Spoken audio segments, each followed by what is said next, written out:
Good morning, Fleur. Thank you for joining us. Do you agree with Netanyahu that this is simply an incident of war?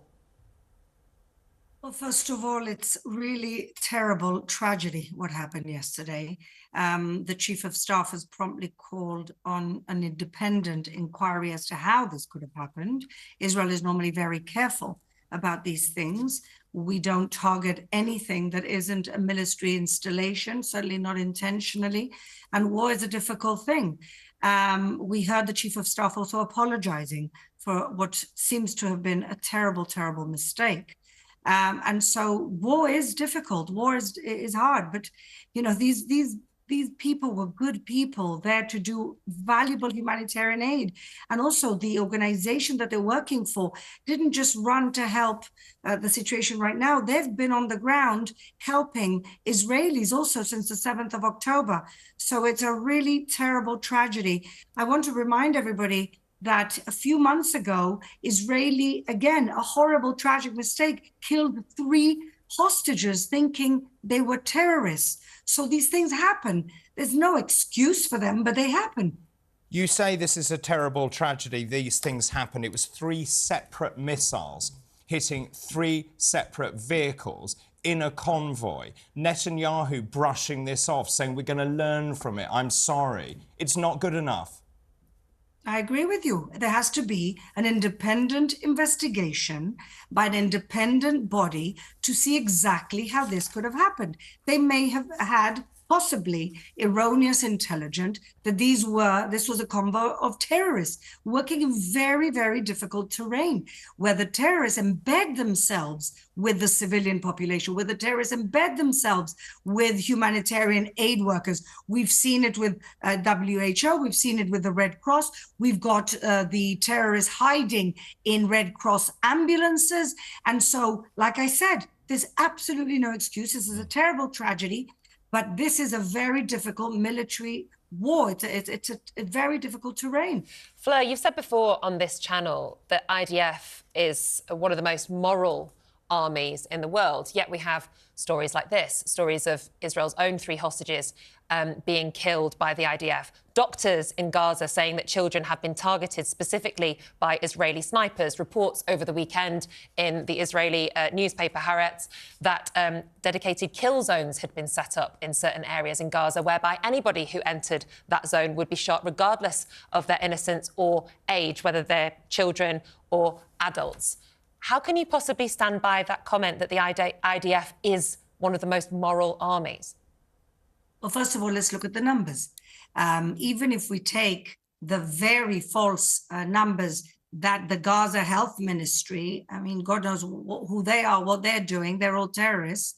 But let's even take the number that they keep quoting everywhere, 30,000. We know that 15,000 of those have been terrorists, 15,000 terrorists. How do you quantify a terrorist, Fleur? I'm very curious because I've not seen...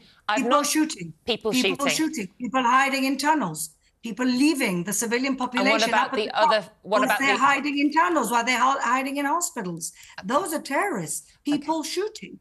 People blowing up, people blowing things up, people throwing grenades, people, snipers. All these are terrorists. And we know that according to the battalions that we know that we've gotten rid of, there's about 15,000 terrorist combatants that we've gotten rid of. Now, let's take even the number that I don't believe by the Gaza so-called health ministry, and you still have a ratio of 1 to 2 civilians to combatants. Now, NATO and the UK in all their wars don't have anywhere near that type of ratio. Now, a life is a life is a life.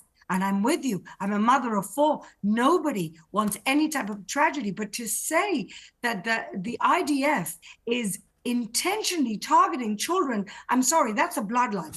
Flo, let's just talk about the geopolitics of this. The mood is changing. There is no doubt about that. Here in the United Kingdom, in Australia, in Poland, for example, in the United States. But also you've got the ICJ ruling saying Israel must allow aid in. We've had the UN Security Council resolution passed saying there must be a ceasefire. Netanyahu is increasingly isolated now. We've seen thousands of people protesting against Netanyahu. Isn't Netanyahu the problem here? He will not accept a 2-state solution.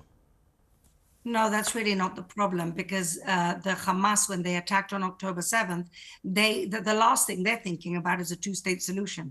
They would, if we wouldn't have stopped it, they would have continued to do the Jewish genocide, the ones that they tried in 48 and 1967. The problem is not that there isn't a Palestinian state. The problem is that there's a Jewish state, and the Islamists do not accept a two-state solution. We've tried 5 times, separate times. We've lost thousands of Israelis trying to have peace. So the problem is not the two-state solution. So what is the solution, Fleur?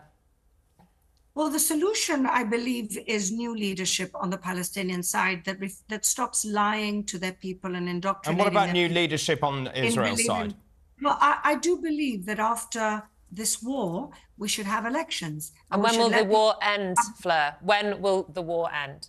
Well, that's a big problem. We don't know right now, because at the moment, we still need to continue until we do 2 things. One is return the hostages, and the second is dismantle the infrastructure of a genocidal terrorist organization, which is funded by Iran, trained by Iran. This is only the beginning. You have to understand the bigger, wider problem, if we zoom out for a minute, is not Hamas, Israel. The biggest problem is that Jihadi Islamism is coming everywhere. We're only the first stop.